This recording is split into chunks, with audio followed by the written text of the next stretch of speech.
The Symphony in the Flint Hills class, which lasted a month, was really an unparalleled experience for many of the students in the class to experience what integration means. We talk about we're the only comprehensive integrated school of communication in the state of Kansas, and sometimes students go, okay, that's cool, but what does that really mean? And what it means is that we practice all forms of communication, how to write, how to speak, how to design, how to produce, in a variety of different kinds of classes and other kinds of portfolio experiences and internship experiences. And this is a signature class to help sell students what does it mean to be a well-rounded communication professional. 21 students, 2 faculty produced a 100-page, 4-color interactive web magazine. Our goal was to increase exposure for the Symphony, but the ultimate goal is to increase awareness of the Flint Hills, to show exactly what we have here in Kansas. The main purpose of the magazine is to be a product for the Symphony in the Flint Hills. Something to showcase the Flint Hills, to showcase their event, to tell the stories of the people who work hard creating that event and the people who attend, the people who volunteer. So we want the students to be able to have a good portfolio piece, and of course we want people to know that WSU students created this, but that's definitely second to having a good product for the Symphony in the Flint Hills. Trying to provide real-life examples in real-life situations is a goal of these classes. It takes some energetic and courageous and far-thinking faculty who say, you know what, I want to make this happen. I know there's going to be problems. Not all students might be up to the same level of proficiency that they would like.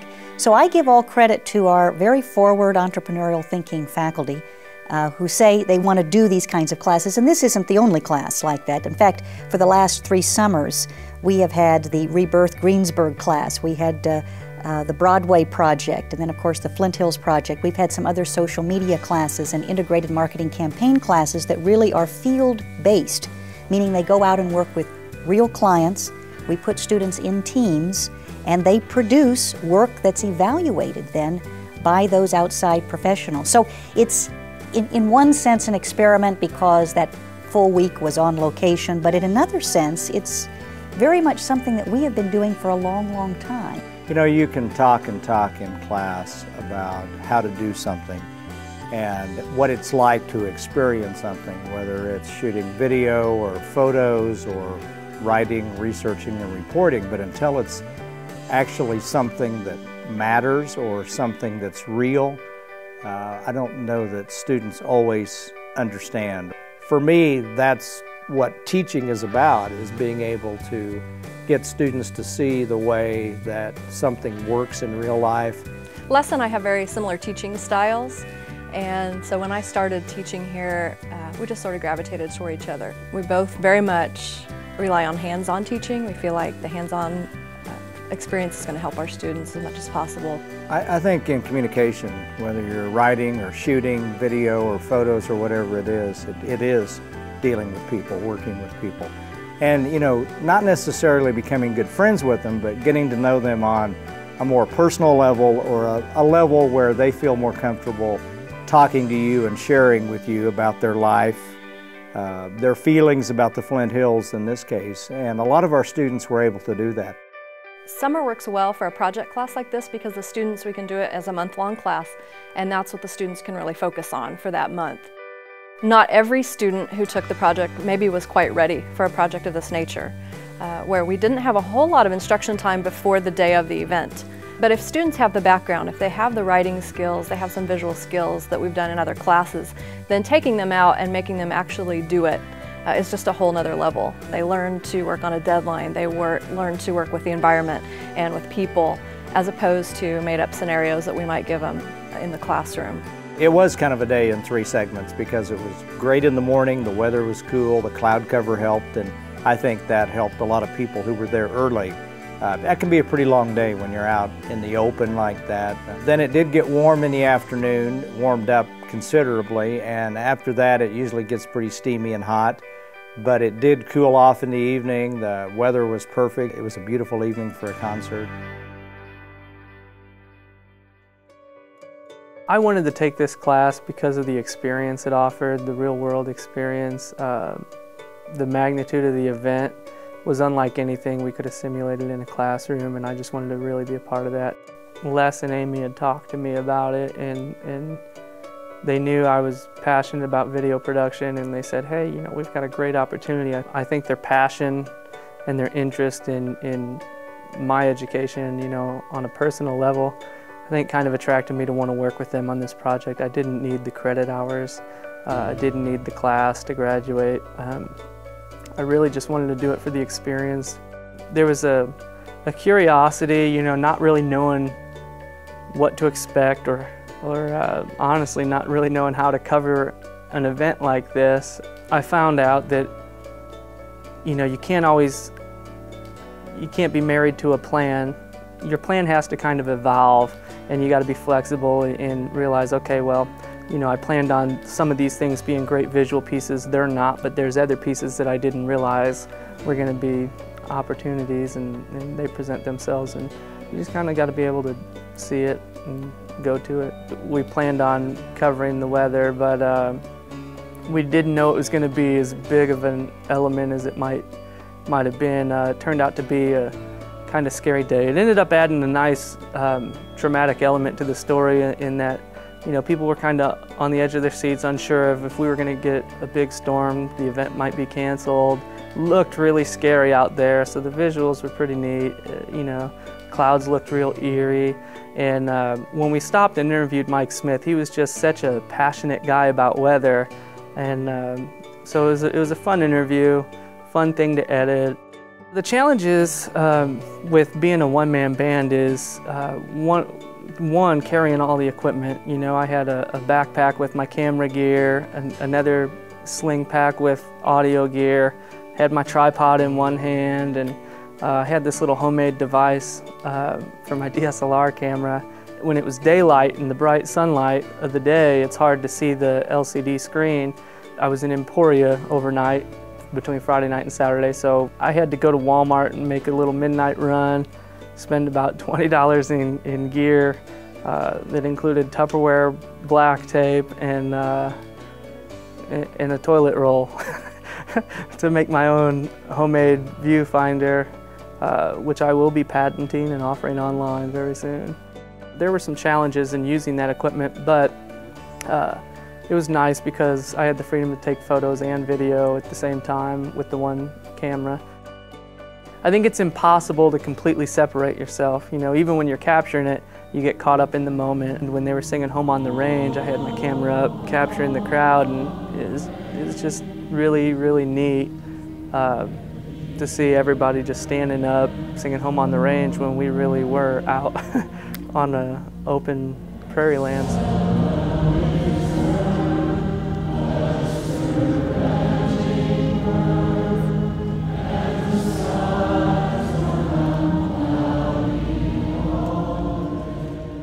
We were supposed to interview Lyle Lovett at about 10:30 in the morning, and I assume it was his publicist that called and said, well, maybe a little bit later in the afternoon. Come afternoon, they pushed it back and said, well, maybe after the concert. And so we were kind of all day waiting in this phase, and Stephen Ludlow was doing the interview, and he asked me to capture the video for it, and Fletcher Powell was capturing the audio. So three of us had to coordinate a lot of text messages throughout the day on what the deal is, when we're going to meet up and do this. And eventually it came down to Stephen just being aware of when Lyle's last performance was. And when he was performing his last song, he said, hey, this is his last song. I need you to get down here now. We're going to wait side stage and make sure that we get this interview. So we just waited, and when he came off stage after that last time, he said, hey, come on over here. And so we went off to the side and talked. It's very challenging because it was really, really dark. We had no lighting equipment to set up. I'm happy with how it turned out. It doesn't look like, you know, your typical Hollywood production, but for what we had to work with, I think it came out really great. It was definitely worth the wait. I wanted to do this class because I'll do anything for less, really, is what it is. And he had told me about the class and said, you know, maybe you'd be interested, we'd like to have you. I really like photography. I wish I could work the manuals of the camera a little better, and that's something that comes with time. I don't even think I'm really that good at photography, but they were like, you know, you're gonna be one of our main photographers, and I'm like, okay, whatever, I'll give it a shot. We had gone to see the site beforehand, so it was really cool to know that if I were to take this class, I would also be able to actually see what it is that they're going to do with it. It was just emptiness, you know, and it was before it was burned, so it was just yellow, you know. And we went and saw that, and then it was just like, well, this is gonna be like masses of people here, and this is what we're gonna do, you know. And so I was kind of, you know, with it from the beginning. I was assigned to find a cowboy and do a story on that, which actually proved to be very difficult. So I'm just wandering around, you know, trying to find me a cowboy. And I walked up to where they were giving wagon rides, and I said, you know, hook me up with a cowboy. And she said, no, hook me up with a cowboy. And I'm like, no, hook me up with a cowboy to interview. And so she put me on to a wagon with this guy and his daughter. And he says, you know, there isn't a story to me. There's nothing to me.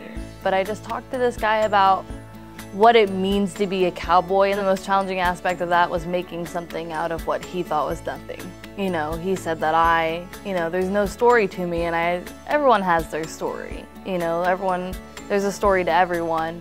And so that was challenging to me to talk to someone who didn't really think highly. I don't know, he didn't think highly of himself. I'm not sure, he just didn't think there was anything to him. So it was just like poking and prodding and trying to pull this information out to really find where the story was.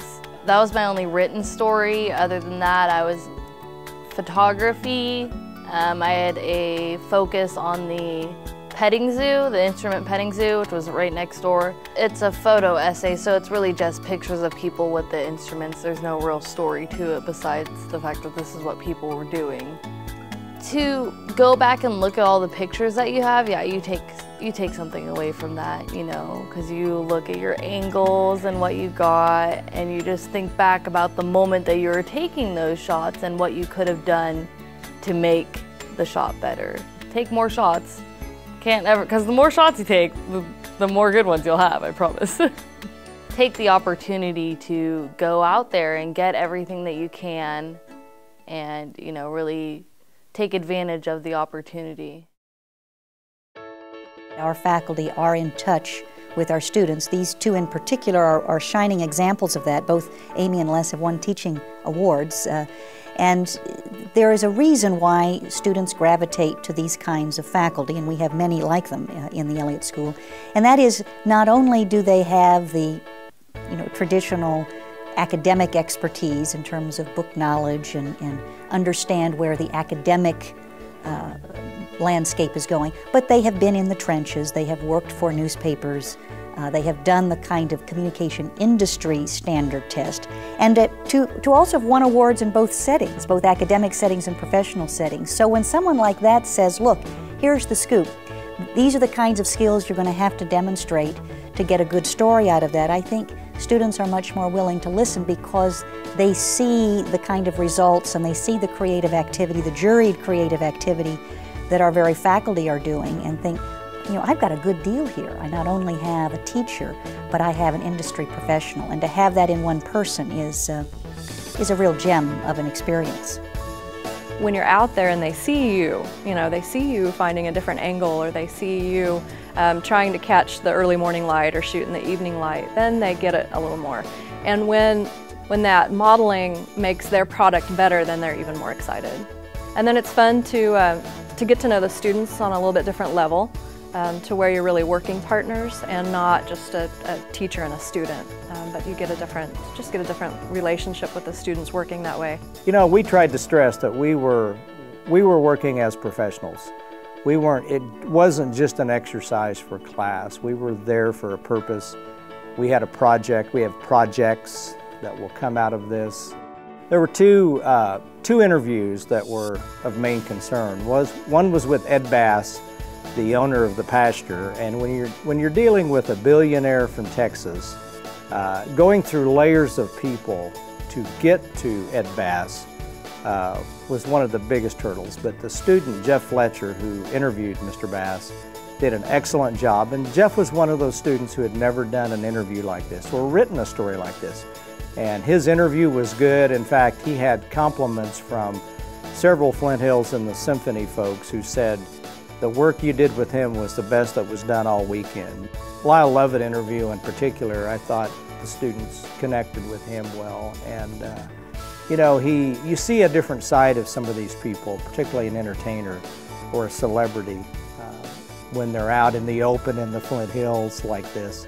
It wasn't his turf, but he was very comfortable in the Flint Hills and has an affinity for the Flint Hills, as we learned through the interviews and the research we did ahead of time. When I came to Wichita State, I was really shy, and so I've always put myself in a position where I can bring myself out of my comfort zone. I love writing because of the people that you meet and the connections that you make. The people that I've met through writing, I probably never would have crossed paths with. Had I not heard of this class, I would have never heard of Symphony in the Flint Hills. And had I never gone to this class, I never would have met Emily Hunter. And I mean, she is just an inspiration, and she's just somebody that is just a role model to look up to as far as being passionate about what you do. Emily Hunter was the first story that I did. She's the executive director of Symphony in the Flint Hills. Les assigned me that story in the spring. Emily is so visual. When she speaks, I mean, she's just got this way of speaking, and you can just visualize these pictures in your head of what she's saying. I mean, I don't have that skill at all, but she does. And she's just an inspiration. And I think that's really where I got my excitement for the class, was through her. I'm not here just to go to school. I'm here to meet people. I'm here to make those connections and learn. And the Elliott School has given me that and more. I can't even describe how lucky I am that I'm here, that I've had the opportunities that I've had. Every day that I walk into the Elliott School and I take a class, I learn something new. Les has just been great. He's been my connection to so many things. He's always pushing me, as well as Amy. In the design aspect, Amy is always pushing me. When I took her visual technology class, it was always, well, you can do this and this and this better, which is exactly what I want. I want to be challenged. Writing comes so easy to me that I almost feel like it's not a challenge. And so that extra where they have me shooting photos or they have me taking video, that's what I like, because it's that extra challenge. You have to work on writing, you have to work on interviewing. I think you have to do that out in the real world in order to get the experience. And one of the reasons I chose Wichita State was because of the communication school. Now, having done 2 summer classes like this that are hands-on, it's just the only way that you can truly get that experience to see if you really want to be doing this particular career. You know, I've worked for the Eagle for about a year now, so I was pretty aware of what they were looking for. And I think that's maybe why Les and Amy said, hey, well, you know, well, they didn't really ask. They just kind of said, hey, you're going to write this story for the Eagle, which I didn't mind, you know. I'm used to the deadlines, so it really didn't bother me. But at the same time, you know, I said I would have liked to have had more of a chance to get out there and talk to people, just to talk. And also, I think I would have gotten more ideas for more stories. I was supposed to write an early edition story and a late edition story. And not much had changed between the 2 stories, so I ended up just writing one. They, you know, said, well, what else is different? And I said, nothing's changed since I wrote this story 3 hours ago. You know, I looked for kind of an angle for that, which they didn't give me any sort of angle idea, so I kind of had to search for that myself, and it kind of fell into my Flint Hills native story with Jim Hoy. I kind of went into that and talked to him a little bit, and he was kind of my inspiration on talking about the dedication that people have to the Flint Hills, and that's kind of where the angle that I took, about how people feel, what this event is about. The idea of putting a symphony in the middle of a hill, you know, in the middle of the hills is just crazy, but it's amazing the feeling that you got. Looking, I sat at the top, so looking down you could see, you know, these 5,000 people, and they were all just quiet and into the music, and it's just an interesting feeling from somebody who I have never really experienced that before, and it was cool to see how passionate people were, not only about the Flint Hills, but about the music. All of our students are, what we call digital natives, and in some sense, students are ahead of us, faculty, even faculty who have social networks.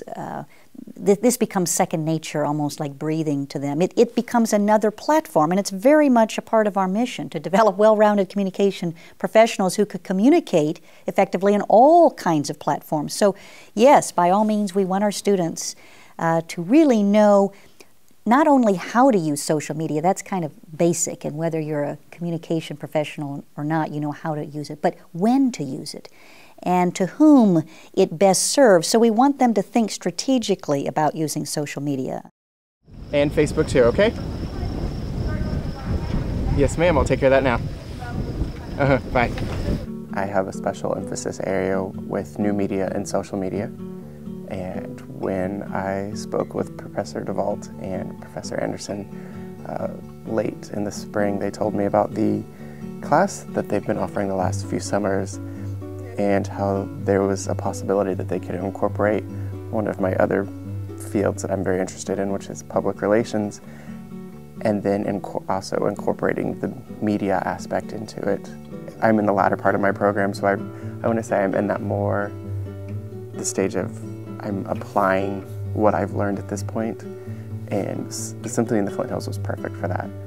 It allowed me to know what I needed to communicate, real-time information, what people were going to be interested in. We started the week before with planning. Our instructors, I just think the two of them are amazing. Les is an amazing writer, Professor Anderson, sorry. You get to know them almost like they're your friends and not an instructor.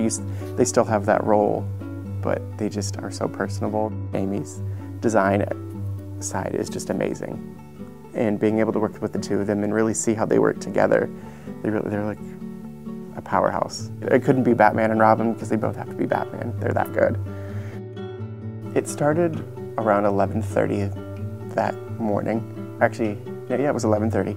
People, I've received a few texts initially about the weather, wanting to know if it was going to be on, because we had posted on the Facebook page, that announcements would be made incrementally throughout the day to, if the event was going to be happening that day, if it was going to be moved to Sunday for the rain day.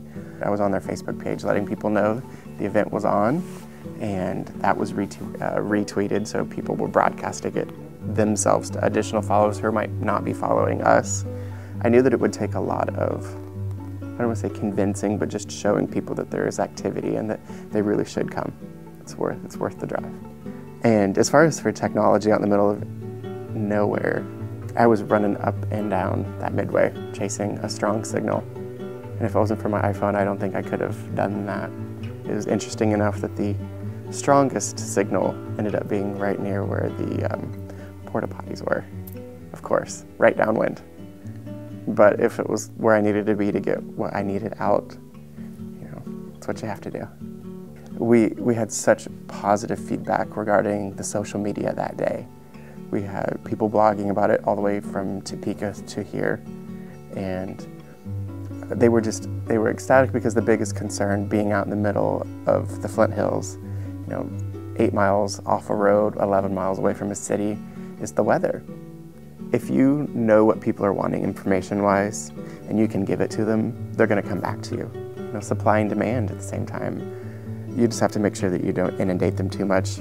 I made sure that I didn't tweet 30 times that day. I think I did 17 or 18. Just enough, because you have to remember it's only an 8-9 hour window, and not everybody wants to have that constant flow, but just of what's pertinent.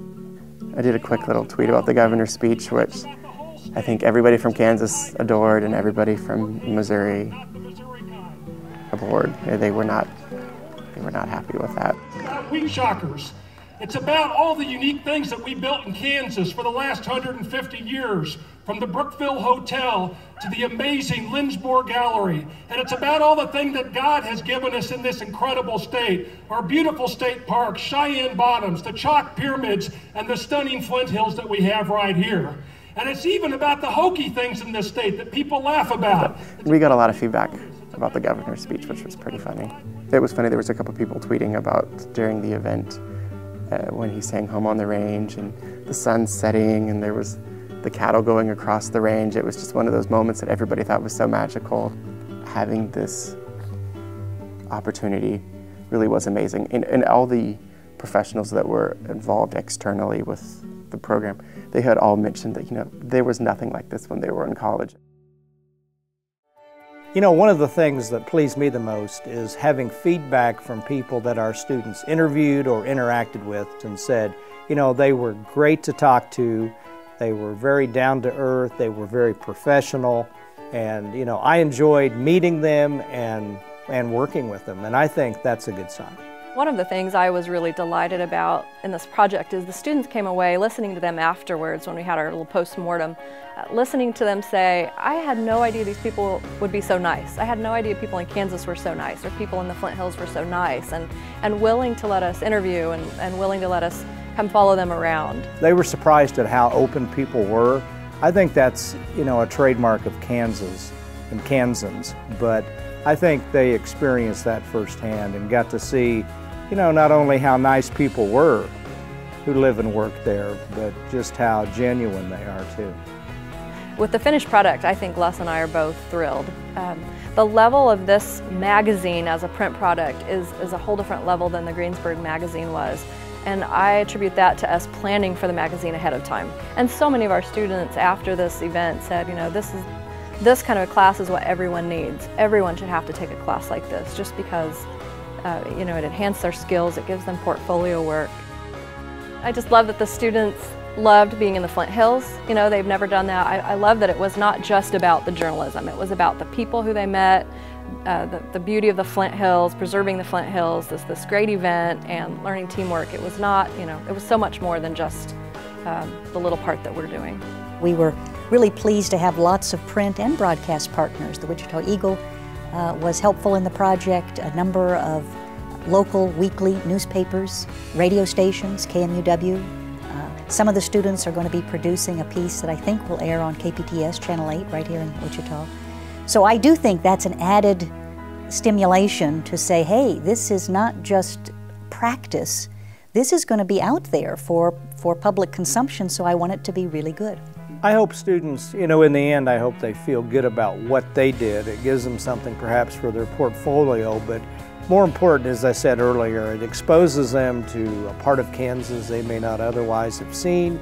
Very few of these students had been to the Flint Hills for any length of time, as I said, other than driving through.